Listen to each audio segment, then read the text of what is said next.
노화가 시작됐나 하고 생각하시는 분들이 많을 것입니다. 그러나 우리 몸의 노화는 생각보다 빠르게 찾아온다는 사실 알고 계셨나요? 미국, 영국, 이스라엘, 뉴질랜드 등의 유명 대학에서 연구한 결과에 따르면 사람은 평균적으로 26세가 되면 노화가 시작된다고 합니다. 그리고 38세가 되면 정점을 찍고 40세가 넘어가면서 조금 느리게 노화가 진행된다고 합니다. 이 연구는 장장 12년에 걸쳐서 진행되었고 각종 신체 지표와 치아 상태, 면역력, 대사 활성화 등의 18가지 수치를 활용하여 측정한 결과라고 하니 꽤 신뢰할 수 있는 연구 결과일 것입니다. 노화는 나이가 들어가면서 자연스럽게 오는 현상이므로 우리가 무엇을 한다고 해서 미리 알고 대비한다고 해서 막을 수 있는 것은 아닙니다. 그러나 제대로 알고 준비하면 노화의 속도를 많이 늦출 수 있다고 합니다. 이제부터 여러분들께 어떻게 하면 노화의 속도를 확실하게 늦출 수 있는지에 대해서 말씀드리려고 합니다. 꼭 영상 끝까지 시청하셔서 노화를 늦추고 더 활기차고 건강한 노후를 준비하시는데 많은 도움을 얻으시길 바랍니다. 사람은 나이를 먹으면 체력과 지력이 쇠하기 시작하는데요. 하지만 그러한 것들은 우리가 일반적으로 생각하는 것만큼은 아니라고 합니다. 노인을 대상으로 한 지능 테스트의 결과를 보면 언어나 동작, 지력을 표시하는 평균 수치가 73세까지 모두 100 이상이었다고 합니다. 이 결과만 본다면 아직 노인의 기준에 도달하지 않은 중년 세대들은 나는 아직 건강하게 살 수 있는 시간이 많이 남았어 라고 생각하며 안심할 수 있습니다. 그러나 인간은 생각지도 못한 곳에서부터 생각지도 못한 빠른 시기에 노화가 시작되며 게다가 그 증상을 쉽게 생각해 방치한다면 몸도 마음도 빠르게 늙어갈 수 있습니다. 이 생각지도 못한 곳이란 바로 감정이라는 녀석을 말합니다. 몸과 다르게 이 감정은 40대부터 노화하기 시작한다고 합니다. 우리가 알기로는 몸이 노쇠해지고 체력이 딸리고 주름도 하나둘 늘어가는 것은 알겠는데 감정도 노화한다니 무슨 말이냐고 하시는 분들도 계실 겁니다. 자주 들어본 말이 아닐 것입니다. 그러나 간단히 말해 마음만큼은 아직 젊어라고 할 때 바로 그 마음을 말하는데 이것도 노화한다는 사실입니다.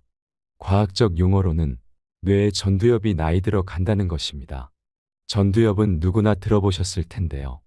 전두엽은 개인마다 차이가 있지만 40대부터 수축하기 시작하고 노화가 시작한다고 합니다. 전두엽은 감정을 조절하고 자발성이나 의욕 창의성을 담당하는 부분입니다. 그래서 우리가 흔히 나이 들면 우선 의욕이 사라지고 아무것도 하기 싫어진다고 말하는데 그 이유가 바로 이 전두엽의 노화 때문이라는 것입니다.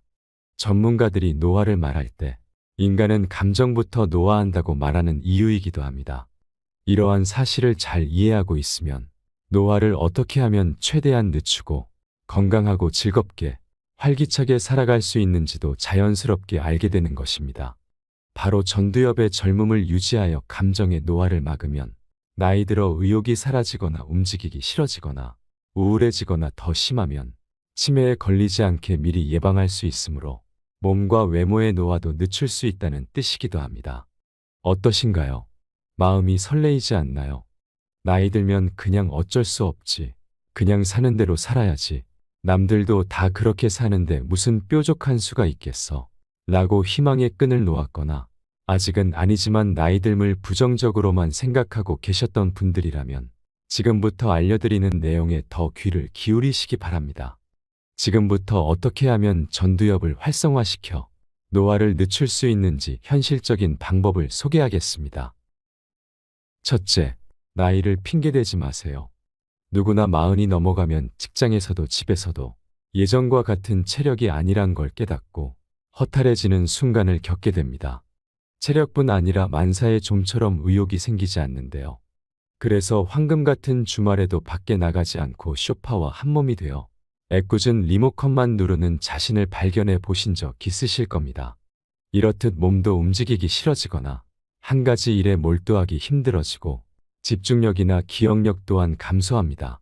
건망증도 심해져 중년쯤 되면 리모컨을 냉장고에 넣어두고 찾으러 다니거나 휴대폰으로 전화를 하고 있으면서 상대방에게 전화기 잃어버렸다고 하는 웃지 못할 해프닝을 한 번씩 겪어보셨을 겁니다.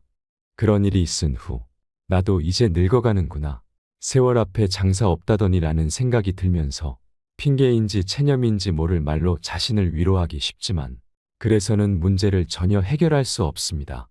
나이 드는 것은 어쩔 수 없다 해도 마음만큼은 늘 젊게 살 수 있다는 사실을 다시 한번 말씀드리겠습니다. 희망을 가지시고 용기를 내시면 됩니다. 둘째, 전두엽의 노화를 막아라. 앞에서 잠깐 언급했듯이 전두엽의 기능을 유지하는 것이 무엇보다 중요한데요. 나이를 먹을수록 인간의 뇌는 점차 줄어들게 됩니다. 뇌가 줄어든다는 것은 뇌가 노화한다는 것인데요. 뇌에서 가장 빨리 노화하는 곳이 바로 전두엽입니다. 그래서 나이가 들면 예전과 다르게 감정 조절이 좀처럼 잘 안 돼서 화를 잘 낸다거나 사소한 일에도 울컥 서러워지거나 쉽게 흥분한다거나 한번 화를 내면 오랫동안 감정이 수그러들지 않게 되어 말을 안 한다거나 이런 일이 생기게 되는 것입니다. 나이가 들면 주로 말수도 줄어들게 되는데요. 이것 또한 전두엽의 기능이 떨어지기 때문이라고 합니다. 말수가 줄면 자연스럽게 자주 만나던 친구들과도 점점 멀어지는 악순환에 빠지고 맙니다. 우리가 나이가 들면 기억력이 나빠졌다고 은근히 걱정하는 사람들이 많은데요. 기억력이 줄어드는 것보다 말수가 적어지는 것을 더 심각하게 고려해야 합니다. 사람은 사람과의 관계에서 대화가 없어질수록 더욱 빠르게 노화가 진행되기 때문입니다. 요즘에 나이 들면 입은 닫고 지갑은 열어라 라는 말을 많이 합니다. 여러분도 들어보셨거나 사용해 보셨을 겁니다. 그러나 나이 들수록 가까운 사람들과의 만남으로 또는 새로운 사람을 사귐으로써 말을 충분히 하는 것이 노화를 막는 가장 좋은 방법이라고 합니다. 에이, 나이 들어서 젊은 사람들 말은 잘 알아듣지도 못하겠는데 말해봤자 창피만 당하는 거 아니야 하며 선뜻 용기 내기가 어려우신 분들도 계실 겁니다. 그러나 나이 들어도 여전히 젊게 사시는 분들을 살펴보면 오히려 적극적으로 만나고 질문한다는 사실을 알 수 있습니다. 일본의 파나소닉 창시자 마스시타 고토스케는 만년에도 잘 모르는 것이 있으면 아무리 기초적인 내용이더라도 손잡벌되는 기술자나 연구원들의 주저없이 질문했다고 합니다. 자존심은 이제 조금 내려놓고 일단 한번 부딪혀 보시기 바랍니다. 그리고 젊은 사람들의 전유물처럼 사용되는 SNS를 사용해 기록해보는 습관을 들이시면 좋습니다. 메모하는 습관이 기억력을 유지시켜준다고 합니다. 나이 들면 어딘가에 적지 않고는 빠르게 잊어버리기 일쑤인데요. 조금 귀찮더라도 수첩이나 휴대폰 메모장 또는 개인 SNS 공간을 활용해 보세요. 뇌에 여기저기에 흩어져 있는 정보나 지식, 기억 등을 모아서 그때그때 기록으로 남긴다면 처음에는 시간이 꽤 걸리더라도 전두엽을 활성화시킬 수 있는 좋은 방법이니 꼭 실천해 보세요. 또한 젊을 때는 아낀다고 가성비 좋은 상품을 골랐다면 이제는 늘 가던 단골 가게보다 새로운 사람들을 만날 수 있는 공간을 찾아가 보세요. 이것은 새로운 것을 찾고 발견하는 것에 대한 즐거움을 선사합니다. 우리가 흔히 사용하는 말 중에 젊어서 고생은 사서도 한다는 말이 있습니다. 그럼 나이 들면 고생은 이제 그만하고 집에서 편안하게 쉬어야 하느냐? 그렇지 않습니다. 나이가 젊다면 하기 싫어도 어쩔 수 없이 사람도 만나고 외출도 자주 해야 합니다. 그러나 은퇴까지 하고 나서 시간이 많아지면 하고 싶어도 만날 사람도 줄고 자연스럽게 외출도 줄어들게 됩니다. 그러면 편하고 즐겁고 행복하냐? 절대 그렇지 않습니다. 만나는 사람이나 횟수 등이 줄고 활동 반경이 줄어드는 중년 이후에 더욱 의도적으로라도 몸을 많이 움직여줘야 합니다. 집에만 오래 머물지 마시고 날씨가 좋으면 좋은 대로, 비가 오면 비가 오는 대로 잠깐이라도 밖으로 나오셔서 소일거리든 좋아하는 취미 활동이든 좋아하는 카페든 도서관이든 서점이든 그곳이 어디가 되었든 나오셔서 사람 구경도 하시고 할 수만 있다면 사람들을 좀 만날 것을 추천드리겠습니다. 시골에 살고 계시다면 텃밭이라도 가꾸어 보세요. 작은 씨앗이 자라 흙을 뚫고 나온 작은 새싹도 보시고 자라면 풀도 뽑아주시고 다 자라면 친환경 채소나 열매를 수확하는 기쁨도 누리시기 바랍니다. 이처럼 나이 들수록 어떤 형태로든 몸을 움직여 주시고 노화 방지를 위해 고생을 사서 하시라는 말씀을 드리겠습니다. 셋째, 취미를 가져라. 젊을 때는 하루하루 먹고 살기도 바빠 취미생활이라고 할 만한 것들을 즐기지 못한 분들이 더 많습니다. 취미생활을 한다고 하면 무슨 미술관에 가거나 그림을 그린다거나 글을 쓴다거나 하는 고상한 취미를 떠올리기 쉬운데요. 하지만 취미란 원래 자신이 좋아하거나 즐거울 수 있는 것이면 어떤 것이든 괜찮습니다. 나이에 상관없이 그저 좋아하는 것이라면 무엇이든 괜찮습니다.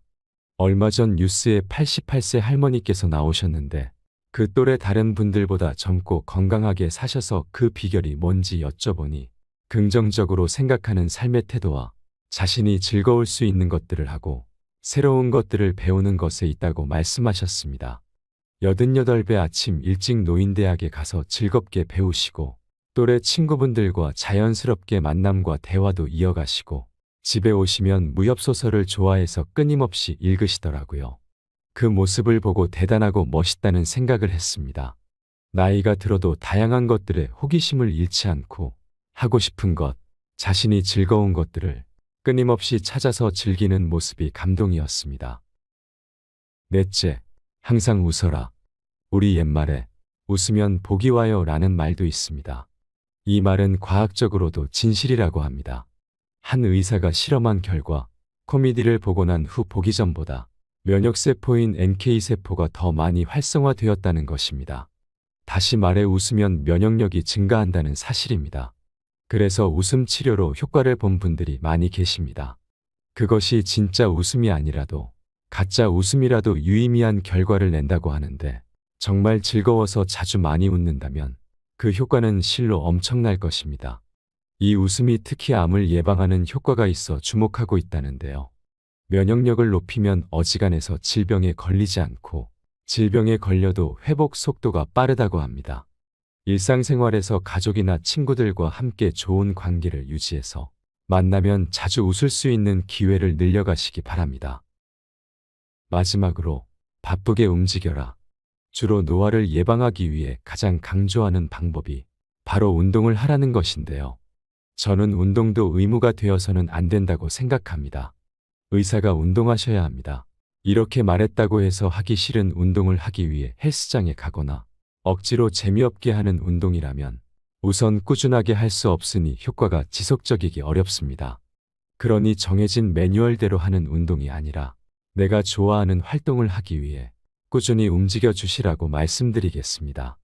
노년의 다리 근육을 유지하기 위한 것이라면 돈을 들이지 않아도 계단 오르기를 한다던가 집에서 홈트레이닝만 해주어도 충분합니다. 나이가 들면 운동도 좋지만 나의 몸에 무리가 되지 않는 선에서 꾸준히 운동해 주시는 것이 더 도움이 됩니다. 그러나 뇌를 위한 것이라면 움직이는 것 자체가 자극을 주고 뇌를 활성화시킬 수 있습니다. 그러니 자기가 좋아하는 활동을 꾸준히 해주세요. 아이 쇼핑을 좋아하면 그것을 하시고 친구와의 식사를 위해 외출하거나 취미 활동을 하기 위해 규칙적으로 나가는 것, 책을 좋아하면 도서관에 자주 방문하는 것 등 할 수 있는 것들은 너무 많습니다. 취미 생활을 하려면 돈이 많이 드는 것 아니냐며 지레 걱정부터 하시는 분들이 많은데요. 돈이 필요 없는 다양한 활동이 있으니 찾아보시고 배워보시는 것을 추천드립니다. 제가 오늘 말씀드린 5가지를 잘 활용하시면 나이 들어도 젊음을 오래 유지하고 더욱 활기차고 행복한 노후를 보낼 수 있을 것입니다. 여러분의 하루하루는 무엇보다 소중합니다. 그냥 헛되이 흘려보내지 마시고 즐겁게 살아가시기 바랍니다. 이상으로 밤을 잊은 철학이었습니다. 철학이 있는 당신의 삶을 응원합니다. 이번 영상이 도움이 되셨다면 구독과 좋아요 부탁드립니다. 감사합니다.